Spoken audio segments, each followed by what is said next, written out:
Pronto. Então, pessoal, boa tarde mais uma vez. Obrigada pela presença. Gratidão a quem estiver ouvindo. Aqui a nossa gravação. Sejam bem-vindos. E hoje nós temos a nossa continuação da primeira sessão dos princípios dos milagres, que são as leis dos milagres, que elas nos ensinam em cima do que os milagres rodam, como que eles funcionam, e para nós também compreendermos o que eles são. Então, por isso nos foram trazidos esses 50 princípios dos milagres, e hoje, na continuação, nós vamos continuar a partir do princípio 30, do 30º princípio, que até o 29 a gente já tinha visto em estudo anterior. E antes, então, de dar continuação nesse estudo de milagres, vou pedir para vocês se unirem a mim, como a gente sempre tem feito, na nossa entrega mental do propósito desse estudo.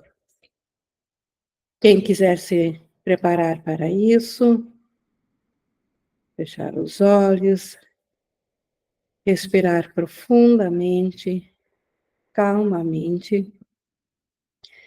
Isso tudo para ter a atenção para o momento presente e assim nós oferecermos do melhor da nossa capacidade de aprender ao Espírito Santo, para que ele utilize-se desta capacidade para chegar à nossa mente e nos trazer de volta a lembrança daquilo que nós esquecemos, que é a lembrança da nossa realidade em Deus. Então, sendo assim, estabelecida a meta de que o Espírito Santo seja nosso condutor, nosso professor, nós estamos prontos para essa continuação do estudo, para essa leitura comentada, onde nós vamos seguir hoje a leitura do princípio 30 em diante.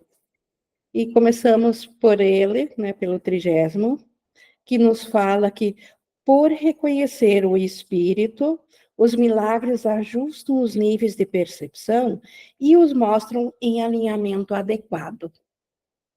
Uma das coisas que o curso mais tem nos falado é que na nossa mente nós trazemos confusões de níveis.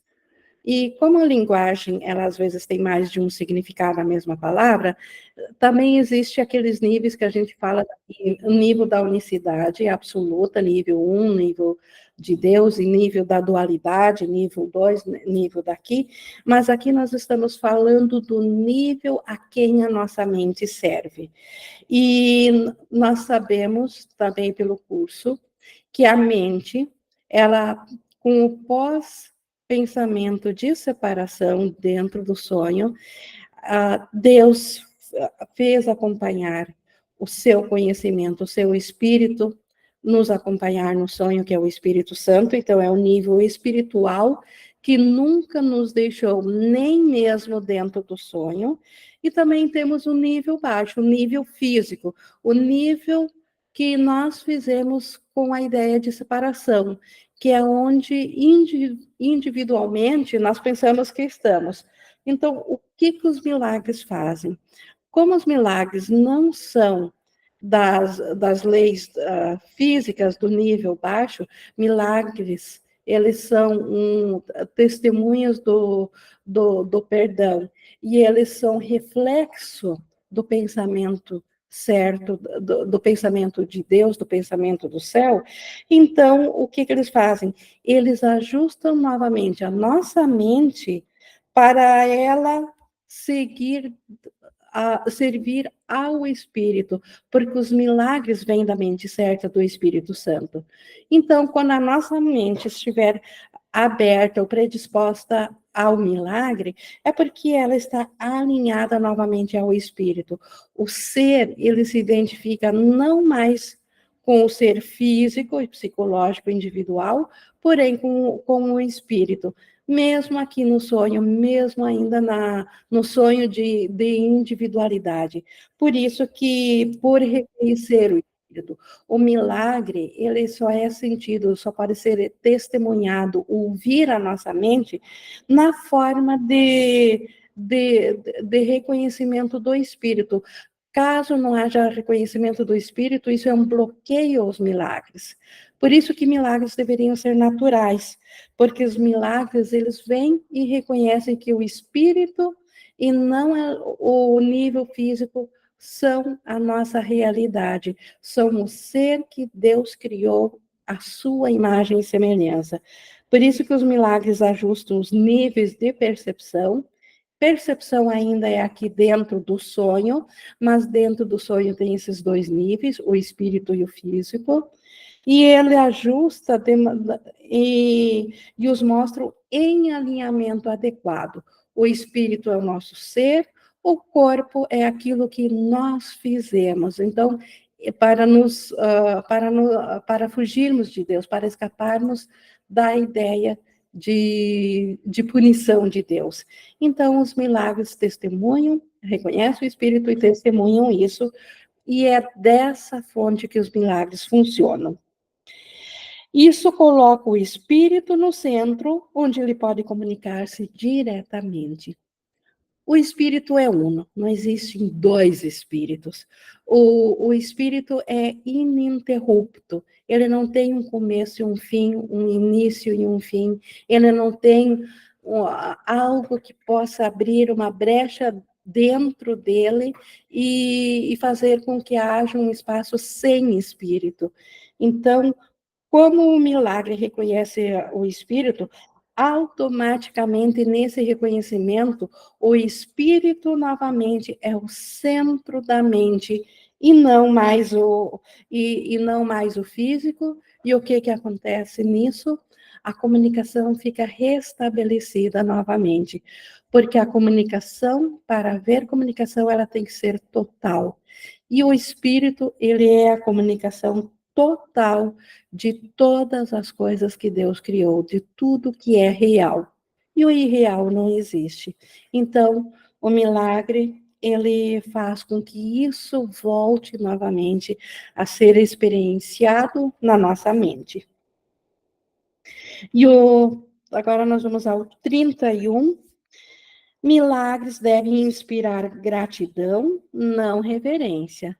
Então, reverência é aquela adoração pelo reconhecimento de que alguém alguém está diante de uma condição superior a ele. No caso de Deus e do Filho, a superioridade é no sentido de que Deus vem primeiro. Deus criou o Filho e não o Filho ao Pai. Então, não foi o Filho que criou a Deus. Então, nesse sentido. E a reverência. Então, Deus é a causa primeira. O Filho, a criação, é efeito de Deus. E a reverência deve-se a essa causa, nessa condição.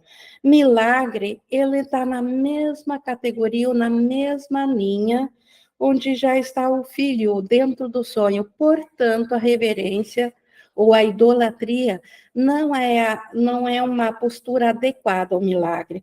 Gratidão, sim.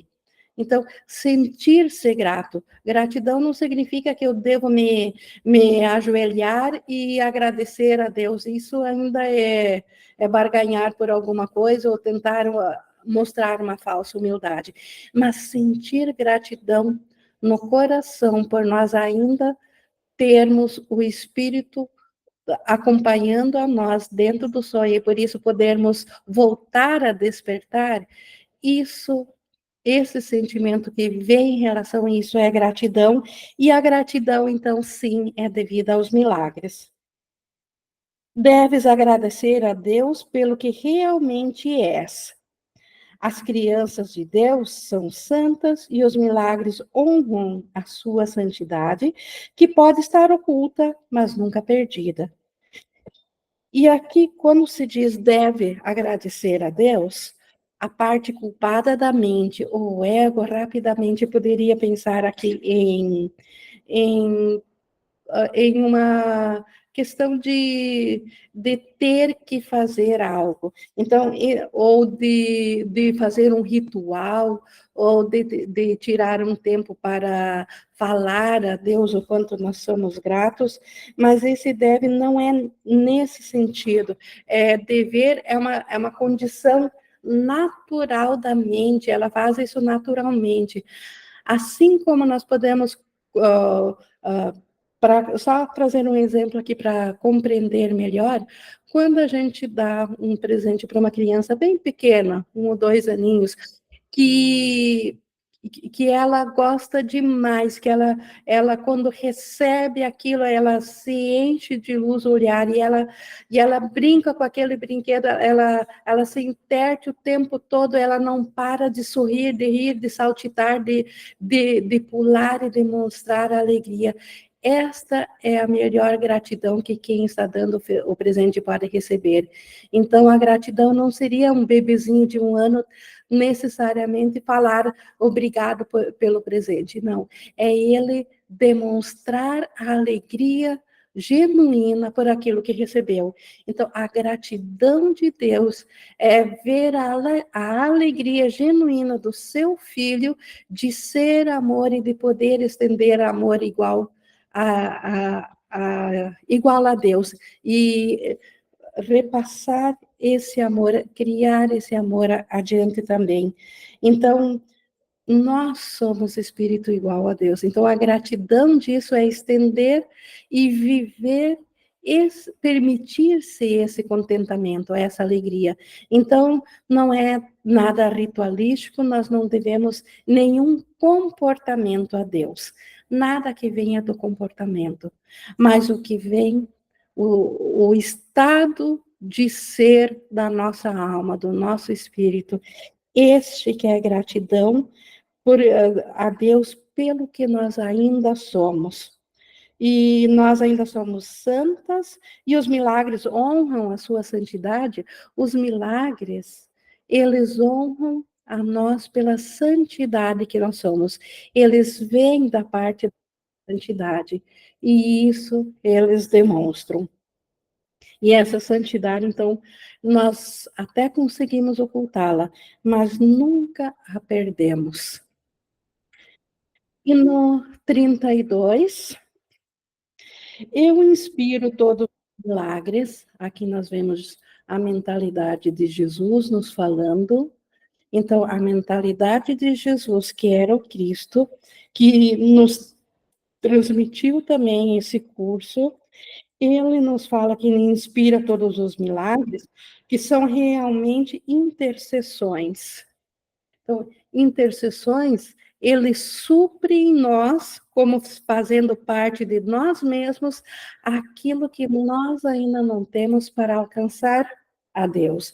Então, nesse sentido, intercessão não é um ser diferente, um Jesus diferente, inspirando a nós que somos meros mortais, então, e que não temos o mesmo nível de Jesus. Então, não é isso. Quando Jesus diz, então, eu inspiro todos os milagres, que são realmente intercessões, é porque ele, quando se viu o Espírito, e o Espírito, nós vimos há pouco que o Espírito é um só, ele se viu em todos nós, e a parte dele já desperta em todos nós, é uma intercessão, é uma abertura, e essa inspira para que, ao menor sinal de abertura da nossa parte que corresponde à nossa responsabilidade, se disponibiliza,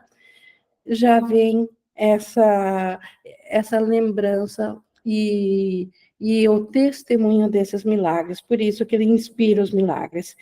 Eles intercedem pela tua santidade e fazem com que as tuas percepções sejam santas.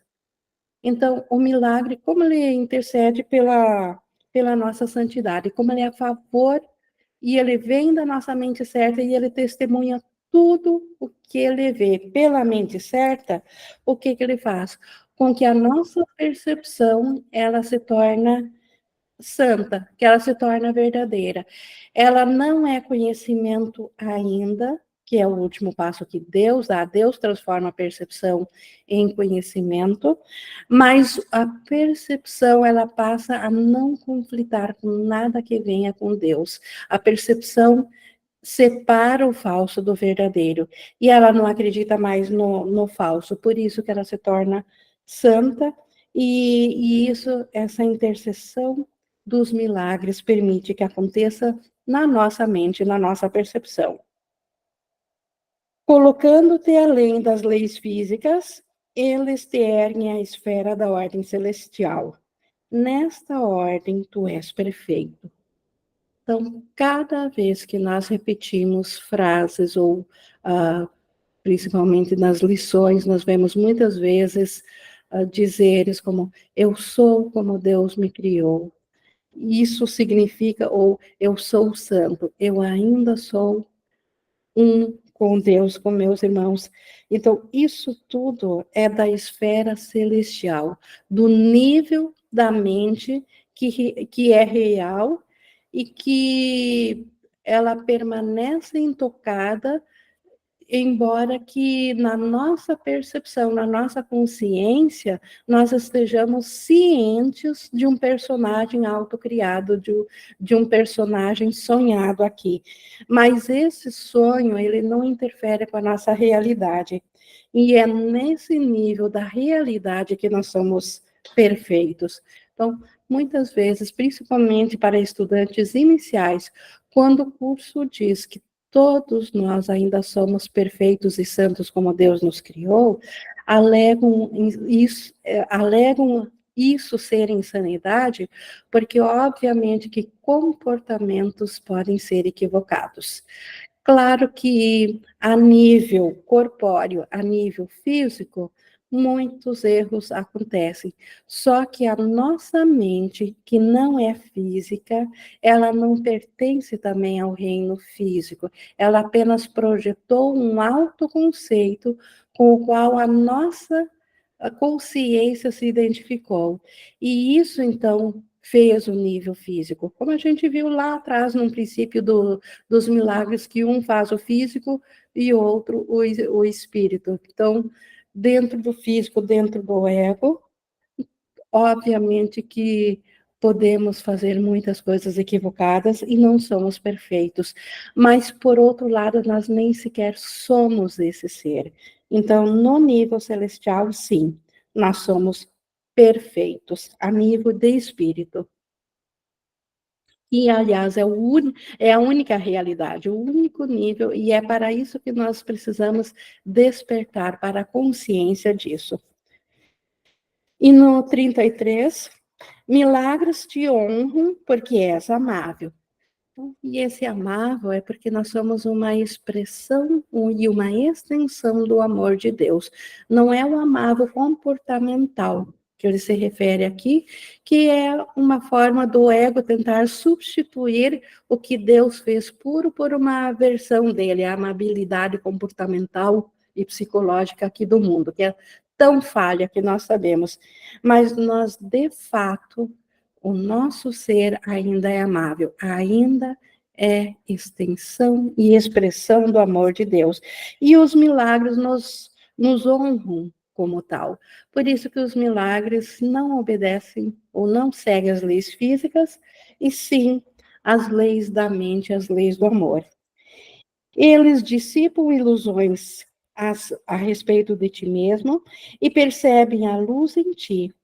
Então, os milagres, eles têm essa característica de, por eles reconhecerem a luz, por eles reconhecerem a nossa realidade, a nossa criação de Deus, por eles reconhecerem o Espírito, que é a nossa realidade na mente, isso faz com que as ilusões sejam dissipadas, desfaz as ilusões, coloca tudo de novo na ordem certa. As ilusões simplesmente deixam de parecer que existem diante diante dessa percepção da luz. Assim espiam os teus erros, libertando-te dos teus pesadelos. Por liberar a tua mente da prisão das tuas ilusões, restauram a sanidade. Então, como que os milagres funcionam na nossa mente? O que que eles fazem? Quando eles olham para aquilo que nós acreditamos que fizemos, e tudo no mundo aqui é crença, então tudo partiu da mente, antes de parecer que tem existência física aqui, estava na mente, foi projetado. E os milagres, eles por verem a luz, por verem a impossibilidade de qualquer coisa que não compartilhe da mente de Deus ser real, eles simplesmente libertam a nossa mente daquilo que nós fizemos, dos nossos próprios pesadelos, de todas as coisas que nos afetam, nos machucam, nos fazem sentir culpados. Os milagres nos liberam disso.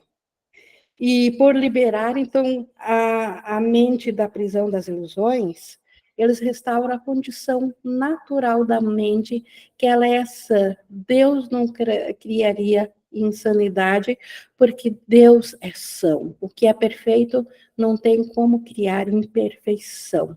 Então, Deus não criou a insanidade, não criou a imperfeição, e os milagres, quando nos libertam da prisão. E o que é uma prisão? Das tuas ilusões. A nossa mente pensou as ilusões, e essas ilusões, elas agora funcionam como se fosse uma prisão que aprisionam a nossa capacidade de pensar dentro dela, a nossa mente dentro dela. Só que é uma prisão que nós mesmos fizemos. Então, o próprio pensamento ilusório é que criou que fez essa ilusão. Então, a ilusão, por não ser real, por fazer parte da ilusão, quando se olha além da ilusão, quando a verdade salta aos olhos e a ilusão é desfeita, esse poder de aprisionar a mente, de prender a mente dentro da ilusão, desaparece. E a nossa mente fica livre de novo para a totalidade, para o abstrato, para a completeza que ela é em Deus.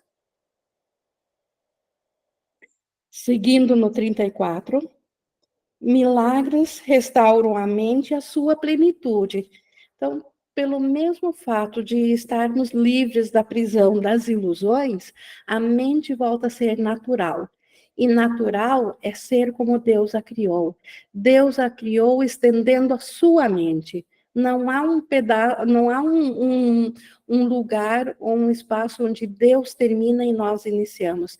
Deus se estendeu a si, não deixando de ser Deus em todas as partes, e nós incluídos em todas as partes dentro dele. Então, os milagres, como eles restauram esse conhecimento do espírito, da mente, eles restauram a mente à plenitude. A mente volta a ter a capacidade abstrata da totalidade que ela é, de não estar e não mais aprisionada a apenas um único aspecto da mente, uma única individualidade. Por espiar o senso de carência, estabelecem proteção perfeita. Então, como que os milagres espiam? Espiar a desfazer. Como que os milagres desfazem o senso de carência? E por isso se torna uma proteção. Os milagres vêm do Espírito, que é a totalidade de tudo. Então, milagres não poderiam dar testemunhos de escassez, só da perfeita unicidade de todas as coisas. E quem é tudo, nada pode faltar. Então, com isso, os milagres, aqui ainda na percepção, se tornam a proteção perfeita para a mente, porque eles eles testemunham a respeito da totalidade, e assim a mente não pode mais acreditar no senso de carência, pois foi o senso de carência que fez fracionar a consciência em bilhões de frações, em bilhões de consciências individuais separadas entre si. Mas uma vez estando ciente da realidade da mente, isso simplesmente desaparece. A força do espírito não deixa lugar para intrusões. Então, quando o milagre, por que, que o milagre também é uma proteção perfeita para a mente? O milagre testemunha que a mente ainda serve ao espírito, que ela está na totalidade do ser de Deus. Essa força do espírito, ela não deixa lugar para intrusões, não deixa mais lugar para pensamentos separadores, para pensamentos de culpa, como aconteceu a nossa mente, e nós passamos a acreditar nela, quando pensamos em fazer algo além de Deus, isso foi uma intrusão dentro da mentalidade do Cristo. E o Espírito, a força do Espírito, reconhecendo que tudo que é uno entre si, não abre brechas, porque daí não haveria unicidade, não seria o todo. Então, o poder disso faz com que a nossa mente fique protegida das intrusões de pensar-se separação, de ver-se no senso de escassez, e é da carência, e é da carência que surgem todas as faltas, é da carência que veio a ideia de se proteger dentro de uma individualidade, jogando a mente para ela servir a uma condição limitada física, o que jamais poderia ser o nosso ser, esse físico ao qual a mente se uniu. Então, o espírito não deixa espaço para tais pensamentos, porque o espírito a tudo abrange. E no 35, milagres são expressões de amor, mas podem não ter sempre efeitos observáveis. Então, para quem quer duvidar que um milagre possa não surgir só porque ele não viu algo externo mudar, aqui é um dos princípios, eles são expressões de amor. Se a mente foi, se o tomador de decisões foi a mente certa, viu com o Espírito Santo, tudo que ele viu dentro dele foi a partir da mentalidade de milagres. Mas isso pode ou não ter efeitos observáveis dentro do nível físico. Então, só porque dentro do nível físico, aparentemente alguma coisa não mudou ou aparentemente não houve testemunho, isso não significa de forma alguma que o milagre não aconteceu. Ele muitas vezes o milagre pode estar aguardando ser bem recebido, ser bem aceito na mentalidade de quem recebeu esse milagre, mas ele jamais se perde. No 36, milagres são exemplos do pensamento certo, alinhando as tuas percepções com a verdade tal como Deus a criou. Então, exemplos de pensamento certo, ele sempre vê, milagres só vêm na certeza e no que é certo, porque os milagres são da mente certa, são da mente alinhada ao espírito. Então, por isso que eles são sempre exemplos de mente certa. O ego também adora pedir milagres, mas para tornar algo, para mudar algo que ele fez e que ele não está mais gostando. Então, ele gostaria de introduzir um milagre para não sofrer as consequências do senso de carência.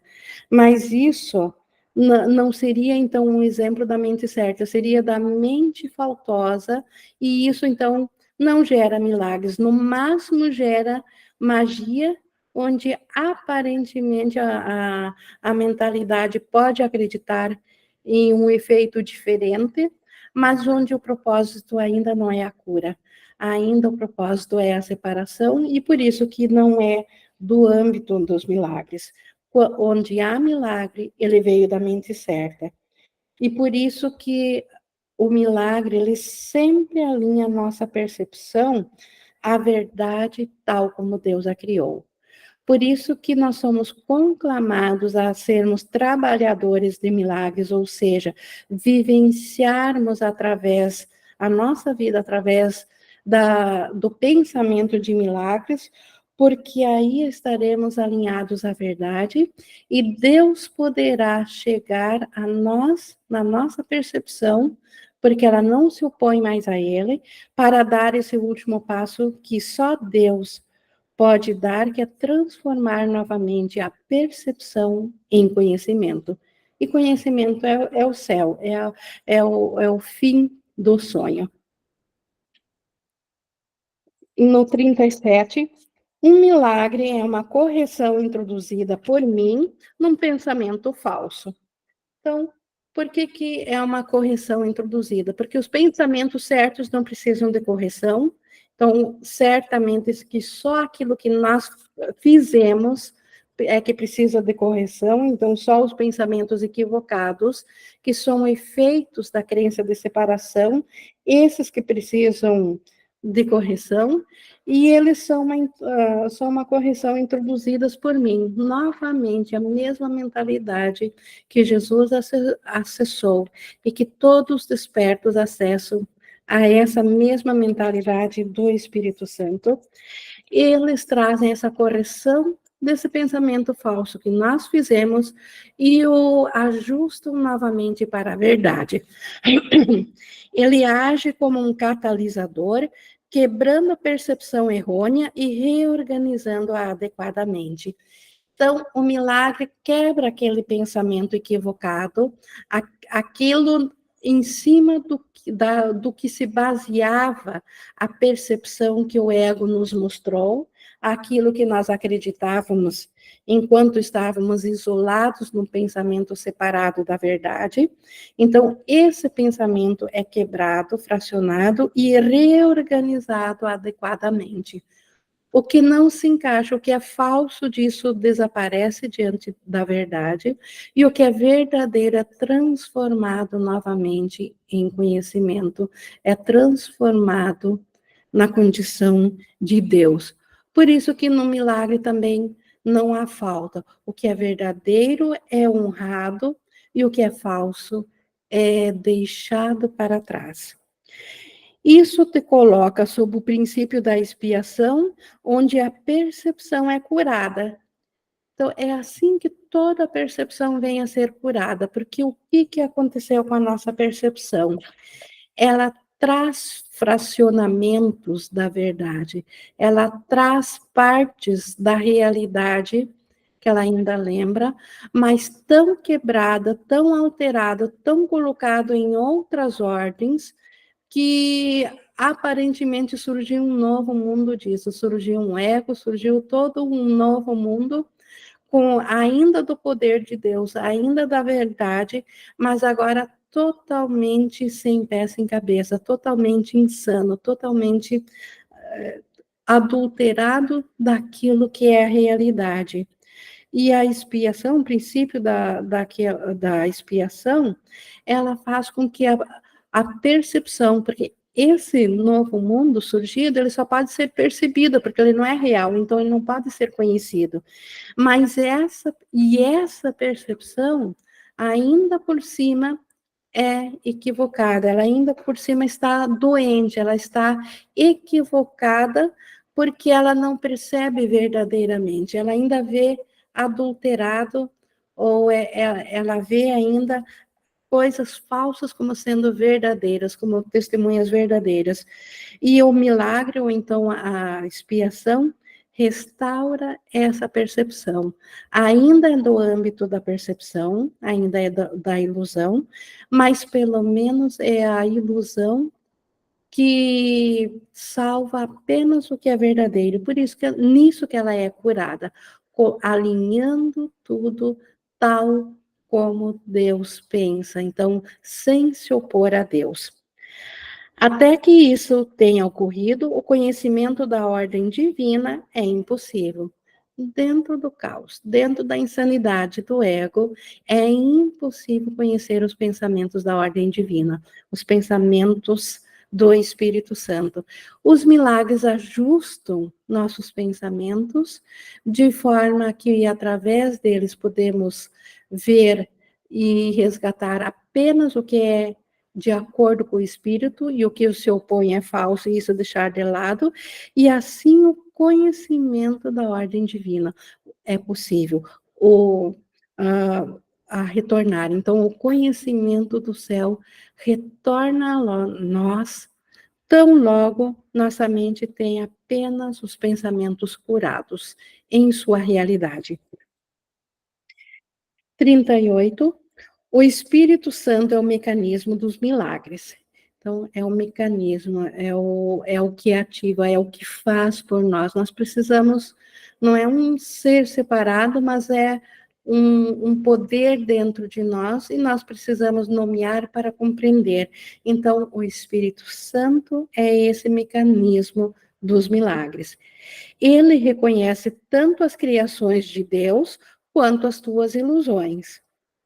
Ele separa o verdadeiro do falso através da sua capacidade de perceber de forma total e não seletiva. O que o ego fez no fracionamento?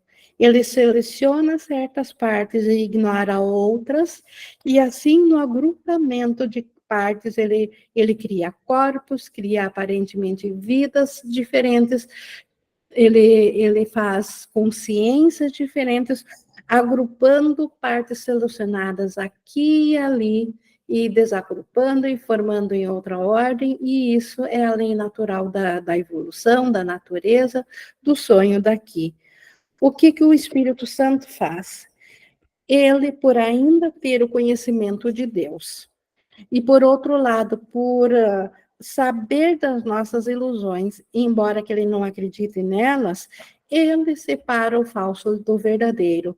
Então, claro que existem resíduos verdadeiros em tudo que nós pensamos, porque a separação de Deus não aconteceu. Então, mesmo na ilusão, nós trouxemos resíduos verdadeiros, só que esparsos, espalhados. O Espírito Santo coloca tudo na ordem verdadeira, e assim ele separa então o falso, e através da percepção, da capacidade de perceber de forma total. Então, vendo a unicidade por detrás de todas as coisas. Então, o ego nos mostra um mundo à parte. O ego não consegue dar um passo além dele mesmo, anterior a ele mesmo, para ver a unicidade de todas as coisas, porque tudo veio da mesma mente. Mas o Espírito Santo que vem de Deus, ele ainda retém essa capacidade. Então, por ver a totalidade, por ver a unicidade de tudo, aquilo que se opõe à unicidade é falso e é descartado. O que é testemunho, embora seja ainda limitado, mas é testemunho da unicidade, isso é resgatado e elevado à condição de céu. 39. O milagre dissolve o erro, porque o Espírito Santo identifica como falso ou irreal. Isso é o mesmo que dizer que, por perceber a luz, a escuridão automaticamente desaparece. O exemplo da escuridão que eu venho usando o tempo todo, sempre em todas as leituras, em todo o estudo do curso, o quanto a escuridão desaparece na presença da luz, o quanto a escuridão, por ser nada, ela não luta com a luz, ela não entra numa luta desigual e acaba perdendo e recuando, ela simplesmente, por ser nada, a escuridão é só ausência de luz, quando a luz vem, ela desaparece. Assim, os erros da mente, da nossa mente, desaparecem na luz da mente certa. Aquilo que nós acreditamos, que nós fizemos, que nós afrontamos a Deus, que nós nos separamos, que nós fugimos da mente, nos fracionando em consciências individuais, que para isso fizemos, através do ego, um universo dual físico, onde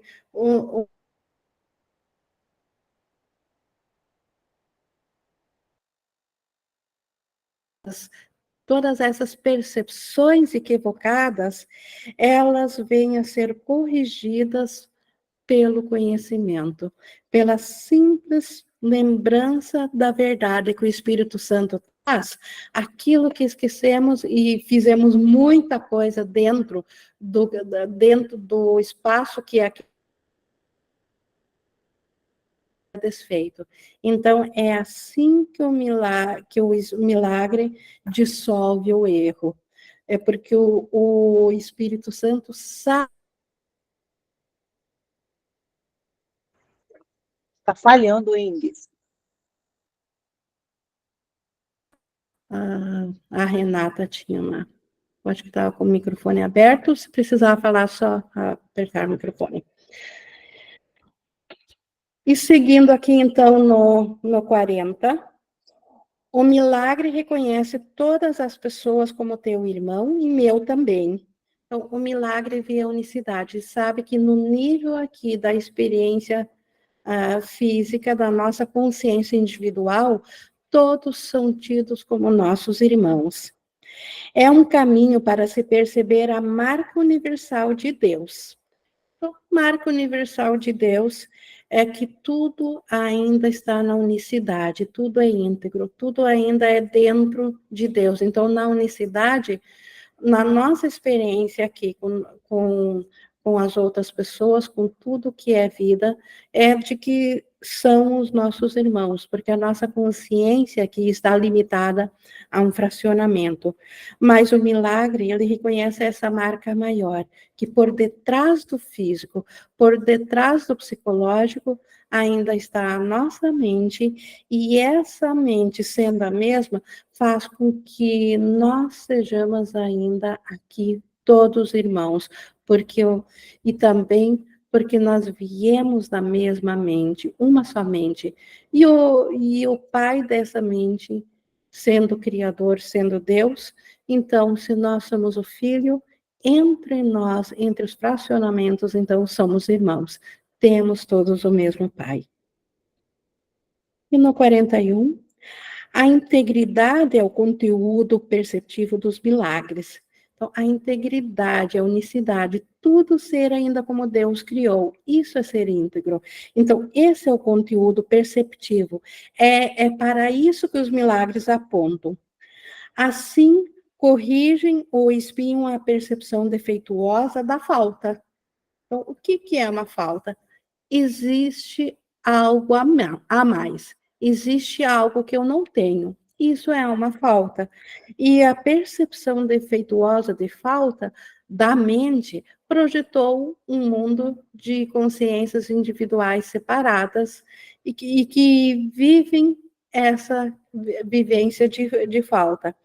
E os milagres, o que eles trazem? Eles olham além disso, eles olham para a integridade, eles olham para a mente antes da ideia de separação, e por isso que corrigem esse equívoco de que nós somos esse efeito da ideia de separação. E no 42, uma das maiores contribuições dos milagres é a sua força para libertar-te do teu falso senso de isolamento, privação e falta. Olha aqui, mais uma vez, o quão claro está aqui que a nossa consciência individual do nosso ser é uma projeção de um autoconceito que a nossa mente fez, já estando presa dentro de um senso de privação, de falta de isolamento. Então, o que o milagre ele faz? Por ele atender, ouvir do espírito e não do ego, não da falta, não da escassez, por não reconhecer escassez, só a integridade, ele supre aquilo que nós achávamos que estava faltando em nós. Então, ele acaba com esse senso de isolamento, privação e falta, elevando a nossa consciência, a nossa realidade. Ele não traz a totalidade para preencher um pedacinho dentro da falta. Ele leva dentro da mente que acredita na falta, ele leva essa consciência a um patamar onde ela reconhece a sua realidade. E nisso ela volta a saber que faz parte da totalidade e que ela não é um fracionamento isolado a quem falta coisas. No 43, milagres surgem de um estado milagroso da mente ou um estado de prontidão para a mente. Então, é isso que é pedido para nós, um estado milagroso, um estado no qual nós queremos aceitar, nós decidimos que nos abrir para a mentalidade certa. É disso que os milagres vêm. Não é nós que fizemos os milagres e nem precisamos pedir por eles, porque eles são a nossa herança natural e nosso direito natural. Mas nós precisamos estar em prontidão. Nós não podemos estar em prontidão àquilo que obstrui o milagre da nossa consciência, em prontidão para defender a separação. Isso impediria o milagre de vir à nossa consciência.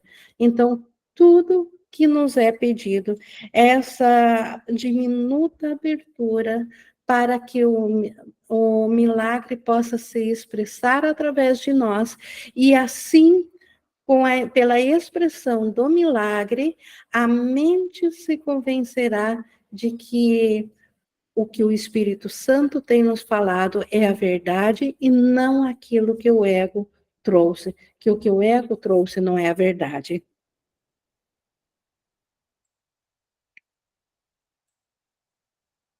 E o estado prontidão para o milagre, então, é essa abertura. No 44. O milagre é uma expressão da consciência interior de Cristo e da aceitação da sua expiação. Então, por tudo que a gente já viu, milagre é uma expressão da consciência interior de Cristo, da consciência da mente certa. A mente certa agindo através da nossa abertura, através da nossa permissão de permitirmos que esses pensamentos sejam a nossa realidade. Então, por isso que o milagre, então, é uma expressão da consciência interior de Cristo e da aceitação da sua expiação. Nós aceitamos que estávamos equivocados, mas que agora aceitamos voltar novamente à verdade. Então, isso é aceitar a expiação, aceitar a realidade tal como ela é, tal como Deus a criou. O milagre vem dessa aceitação. No 45, um milagre nunca se perde.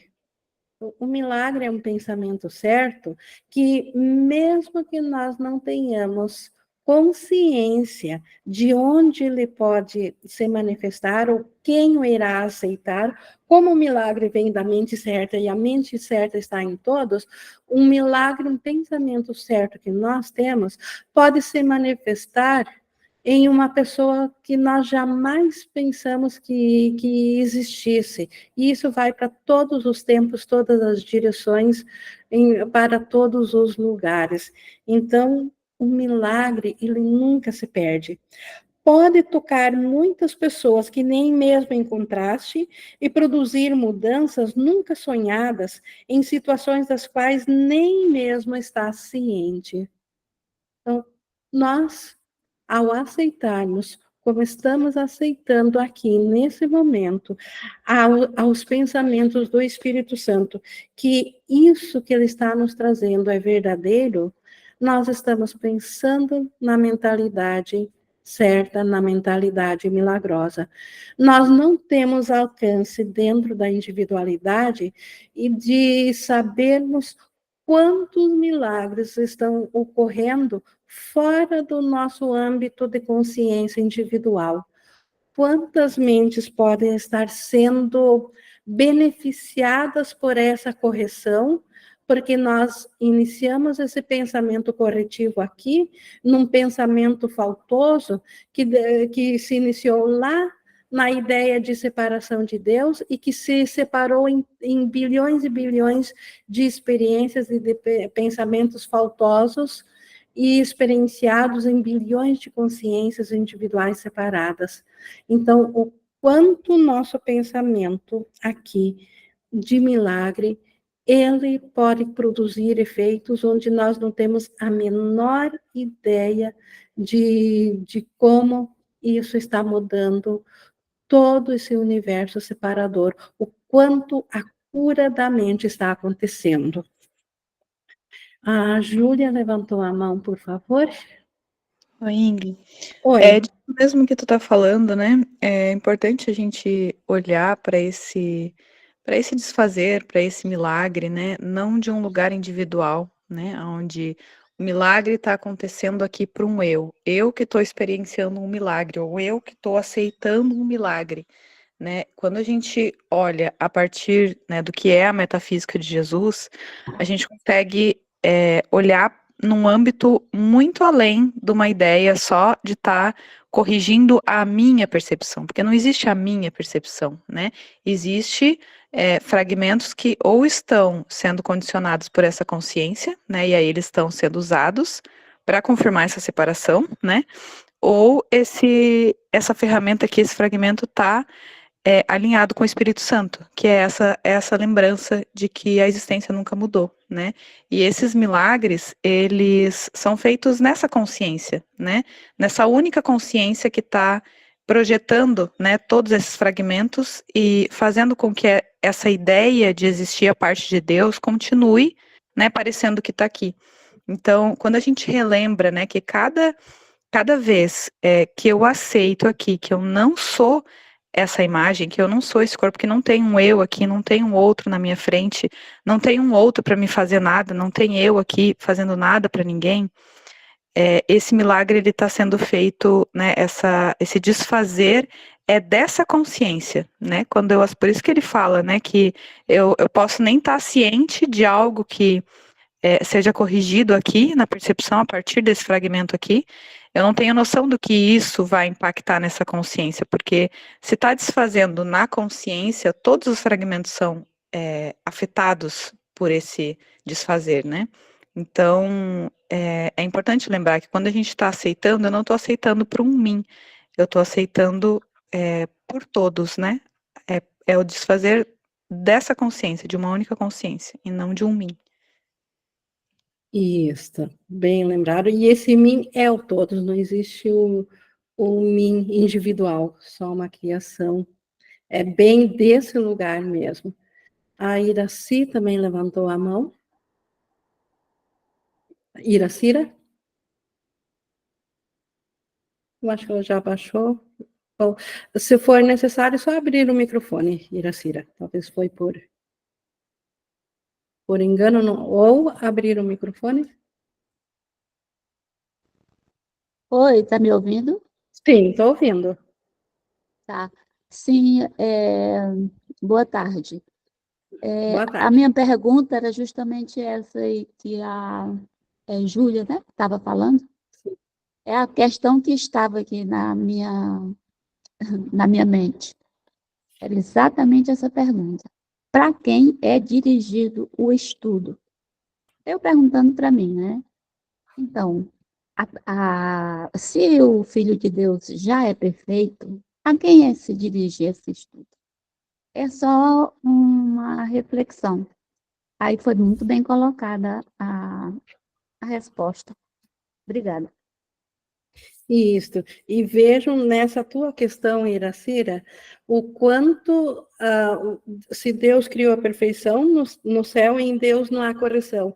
Mas como houve esse pensamento separador e o efeito desse pensamento criou a consciência de uma mente separada.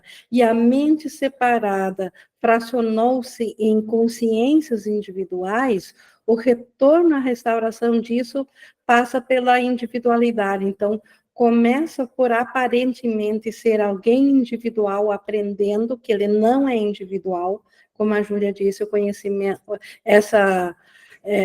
esse aprendizado, então, é feito, o milagre, ele é feito dentro da mente unificada, separada, e ele restaura de novo a condição do céu. Então, de fato, não houve separação de Deus, mas um efeito de fato aconteceu, porque o mundo nos testemunha que existe algo além de Deus, ou nós não estaríamos aqui estudando um curso, nós estaríamos aqui vivenciando aparentemente um mundo dual.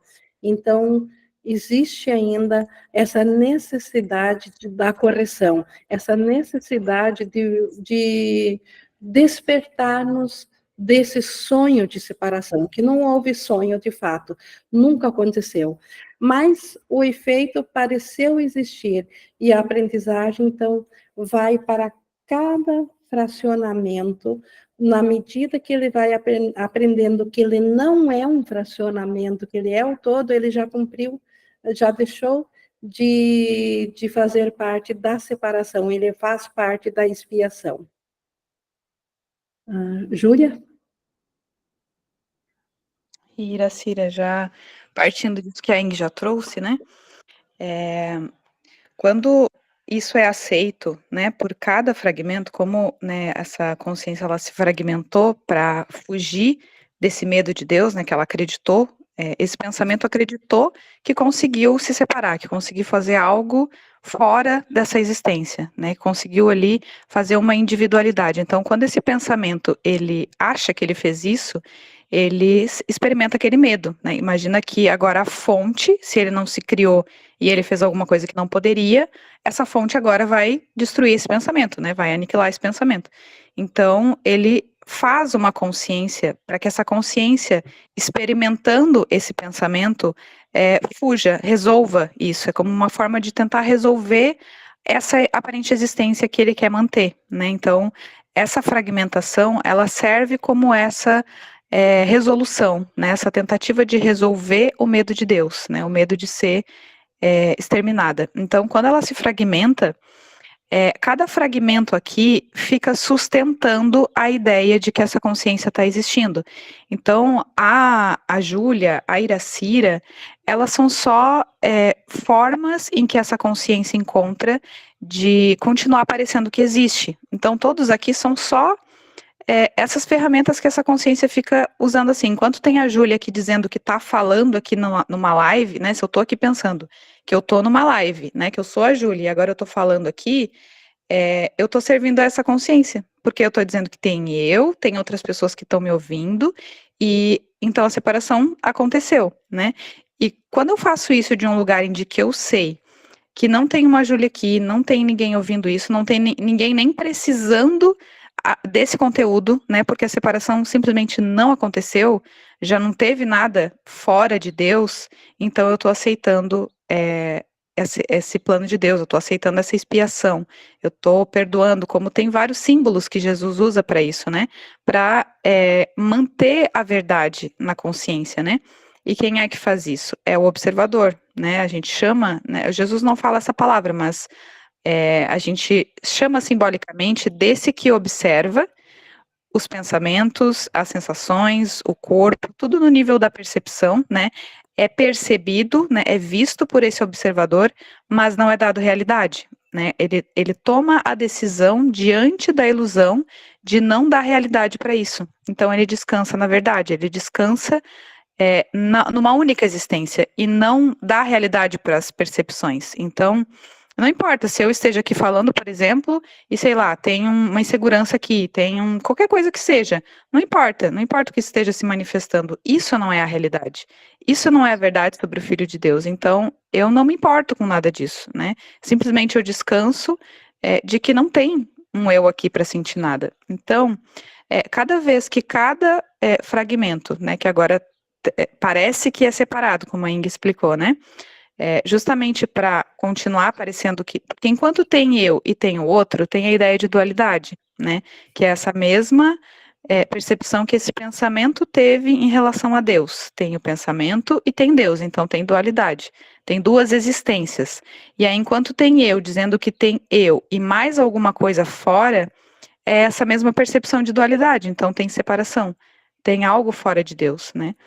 E cada fragmento que aceita isso, não tem eu e não tem o outro, está desfazendo nessa consciência vamos dizer, essa identificação com esse pensamento. Então, quando eu aceito, né, que não tem eu e me desvaneço nessa mentalidade certa, que é o Espírito Santo, né, eu aceito essa lembrança, essa consciência, vamos dizer que ela, como se ela fosse perdendo a força de parecer existir, né? Então, enquanto, né, tiver um fragmento aqui dizendo que é um eu aqui, essa consciência vai parecer existir, o mundo vai parecer existir, sei lá, tudo que vem de formas, de limites, né, vai parecer ainda que está aqui.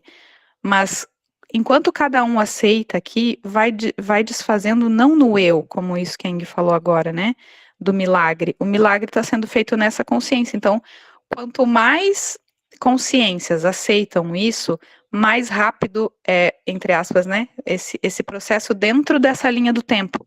Porque ele fala, né, que o curso seria um encurtamento do tempo, porque eu aceito isso a partir lá da fonte disso, né? Eu não fico aqui ainda buscando uma religiosidade, sei lá, uma coisa espiritual, para um eu aqui que vai, sei lá, iluminar, não sei o quê. Não, eu sei que tem uma única consciência e que isso não é verdadeiro, e que isso é ilusório, e que isso já não aconteceu. Então eu já vejo tudo de fora desse lugar, dessa lembrança de que não teve separação. Então, Iracira, esse desvanecimento, né, quando essas consciências vão se desvanecendo, é que vai haver esse desaparecimento do universo, que a gente pode falar assim, né? Quando cada consciência aceita a mentalidade do Espírito Santo, ela deixa de ser um eu. Então, ela retorna a essa mentalidade, a essa lembrança, e quando todos os fragmentos tiverem feito isso, né, aceitado, lembrar que só existe Deus, é aí que Jesus fala ali que Deus dará o último passo, né? Que seria o desvanecer total de qualquer ideia de ilusão, né? De que tem alguma coisa ainda, não tem nada. Então, tudo permanece como entende? Só esse efeito ele vai sumir, vamos dizer assim. Mas não tem nada que esteja sendo afetado de fato, né? É só uma imaginação, como um pensamento, um sonho mesmo, né? Jesus fala essa simbologia de um sonho, né? Quando tu dorme de noite, né? E acorda, para onde que foi aquele sonho que tu dormiu à noite? Ele já não estava lá, ele nunca existiu, né? É só uma percepção de que tinha alguma coisa, mas nunca teve. Então é isso que é esse desfazer, né? Dessa única consciência.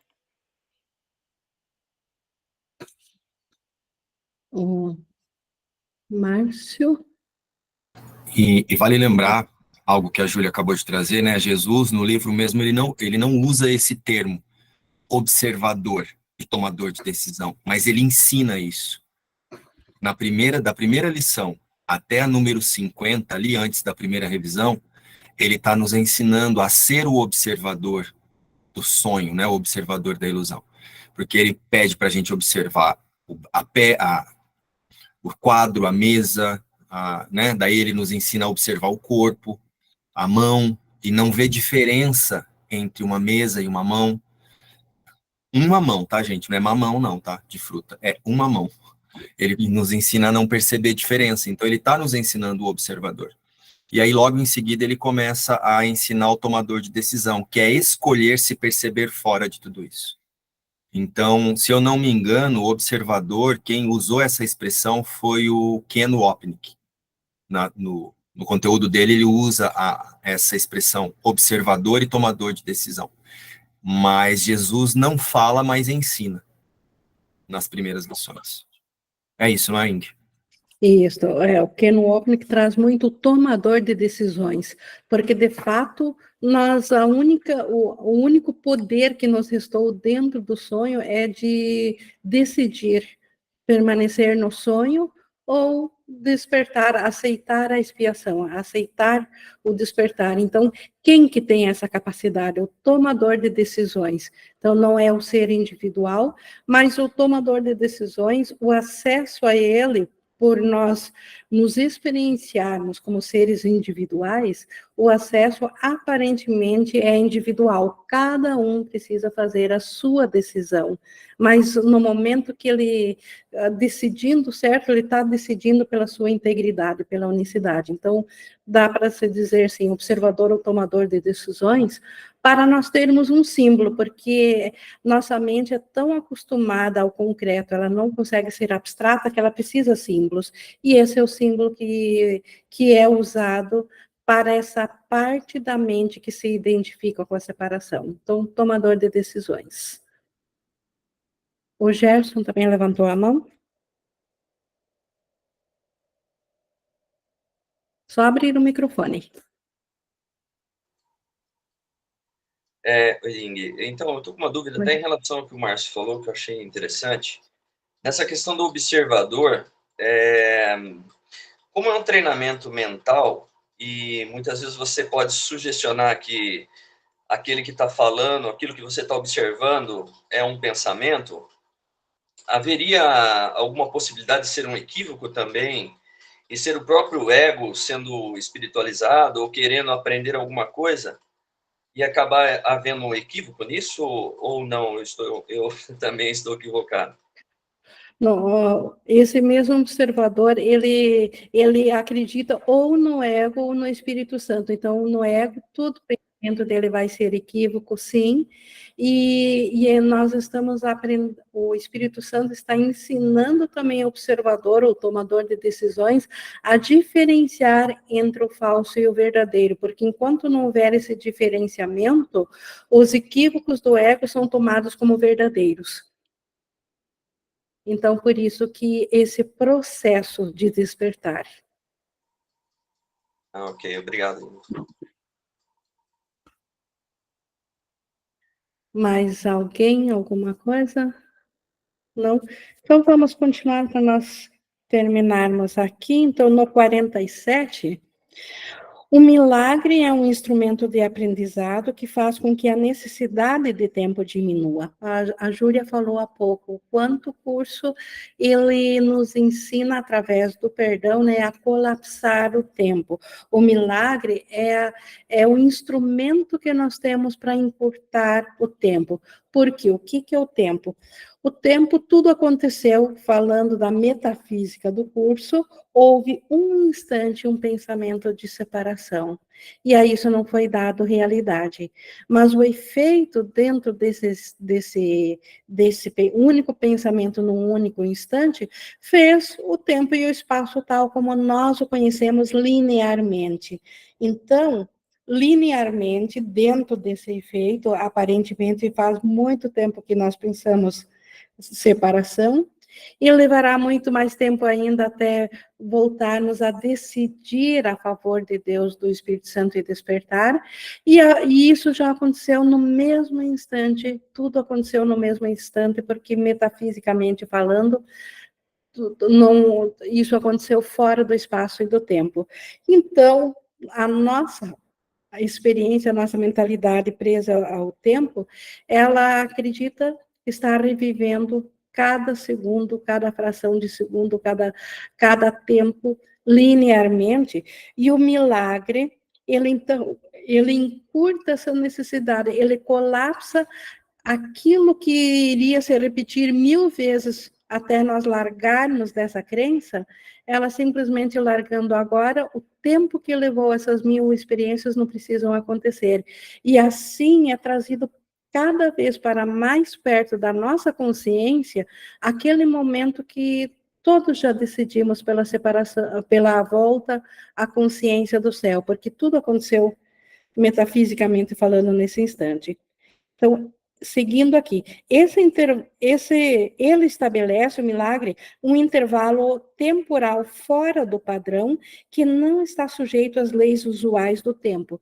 Então, o milagre ele age ainda dentro do tempo, porque no céu não haveria nem ideia de milagres, porque não há falta.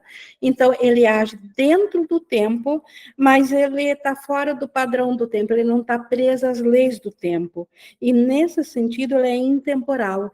O milagre, por isso que ele consegue colapsar o tempo, por isso que o milagre faz com que, a cada perdão, como o curso diz, 1000 vidas são desnecessárias de se repetirem para essa aprendizagem vir. Por cada 2 perdões, 10.000 vidas. Um símbolo do quanto é encurtado o nosso tempo, quanto é colapsado, e o meio de fazer isso são os milagres. E no 48, o milagre é o único instrumento à tua disposição imediata para controlar o tempo.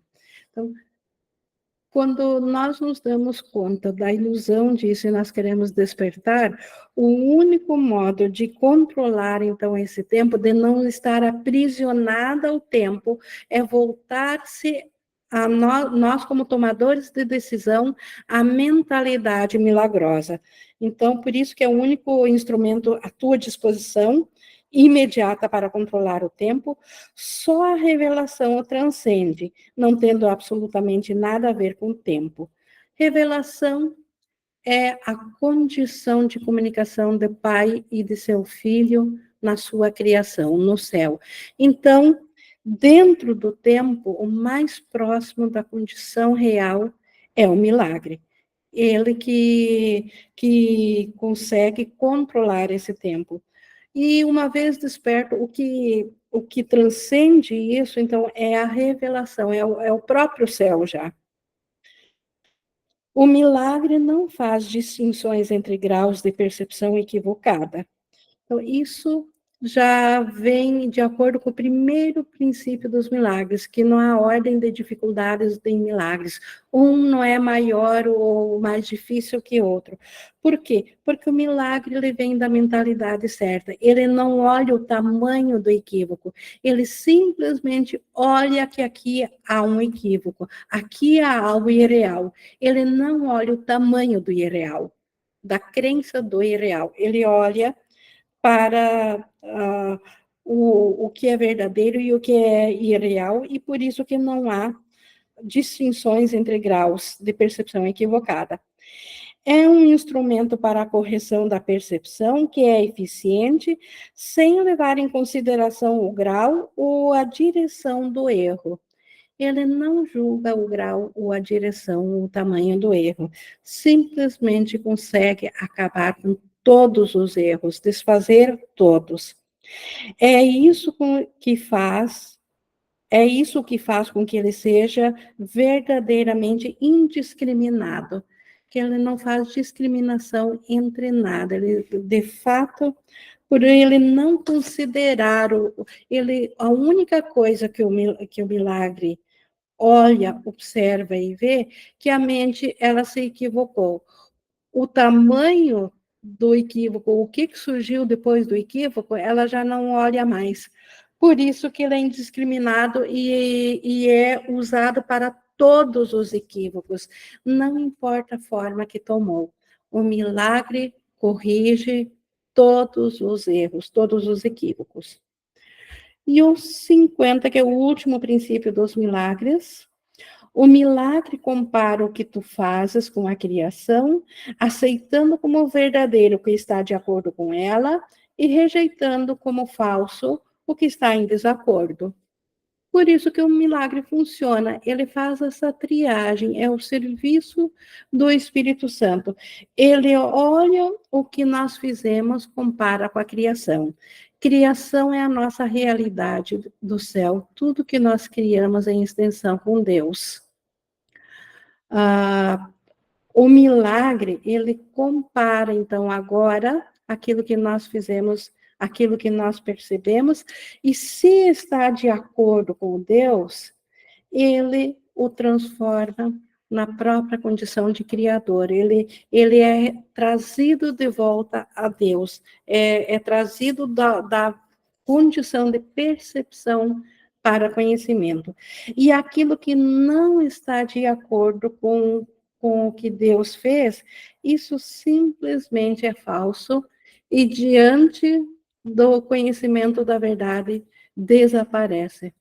Como a Iraci colocou aqui, a luz ilumina indistintamente. Exatamente. Assim também o milagre, ele traz a luz indistintamente a todas as situações. E ele simplesmente compara, então, todos os nossos pensamentos da nossa mente, porque aquilo que nós pensamos aqui é efeito desses pensamentos, e ele aceita como verdadeiro o que está de acordo, a percepção certa, a percepção verdadeira, e ele rejeita o que é falso. Simples assim, essa triagem. Então, o milagre, para ele vir, ele está ancorado nisso. O milagre, ele sabe reconhecer o falso e sabe reconhecer o verdadeiro. E ele traz ou salva ou traz à nossa consciência o verdadeiro e o falso desaparece. É assim que a nossa mente ficará de novo dentro da percepção, percebendo apenas igual a Deus, sem se opor a Deus. Então, esse serviço o milagre presta. Então, ele vem do Espírito Santo com essa função aí de ser esse auxiliar, enquanto nós mesmos ainda sonhamos um sonho de separação. Então, esses foram os 50 princípios, as leis que regem os milagres e o significado dos milagres, e todo curso a mais trará para a parte mais prática ou mais próxima de nós o que vem a ser isso tudo. Tanto é que a primeira sessão depois disso é revelação, tempo e milagres, que é a que nós veremos no nosso próximo estudo, já dentro disso que a gente viu hoje. Nós já tivemos umas interações aqui, mas podemos fazer mais algumas. Se alguém tiver, é só apertar aí a mão ou abrir o microfone.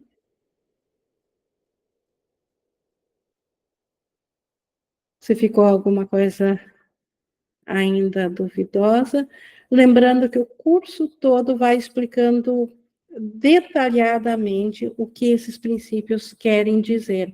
Então, se alguém está iniciando agora nos estudos e acredita que ainda não apreendeu tudo que foi dito aqui, isso vai clareando aos poucos, à medida que vai pegando mais vezes e mais vezes experiências e ensinamentos sobre o próprio curso. À medida que vai experienciando um modo diferente de pensar, vai trazendo isso para mais próximo de si, porque tudo que nos foi dito aqui é apenas o nosso modo certo de pensar.